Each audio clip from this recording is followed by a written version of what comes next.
Ngemva kwalokho ube ngumuntu ekade ngisebenza naye, kade sisebenza naye sonke, kanti futhi mina laye bese ngabantu ekade sibizana budi sisi sonke isikhathi.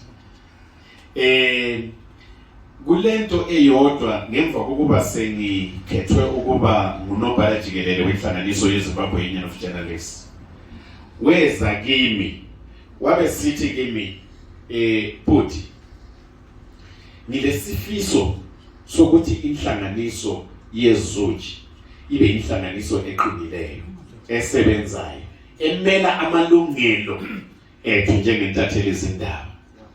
Kodwa kakhulukazi sikhangele ukuthi njengentatheli izindaba siphila njani lapho esikhona.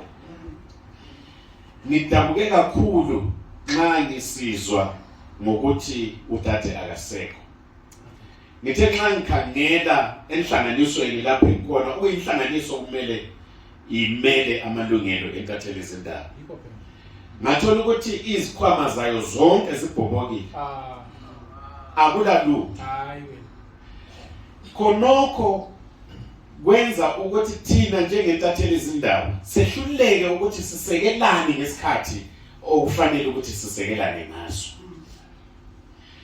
Ngikhuluma kunje ngesikhathi esesibhedlela njengenhlanganiso emela intatheli izindaba, isifiso sethu ukuthi sincedisane sisekele labo ababe begula bengezwa kuhle ngokubhadala izimali zendleko yesibhedlela lokunye. Kodwa asikwenelisanga lokho ngoba asilalutho esikhwameni. Lokhu ke sengikhuluma kuntatheli izindaba ezilapha. Anjani yambetha ora ikathi yatitsigirane. Apane chinhu chakakosha sekuti titsigirane tibatane tishande pamwe tione nemuono umwe chete. Kuti patinosangana nematambudziko akafanana neaya kana kuti nechikamu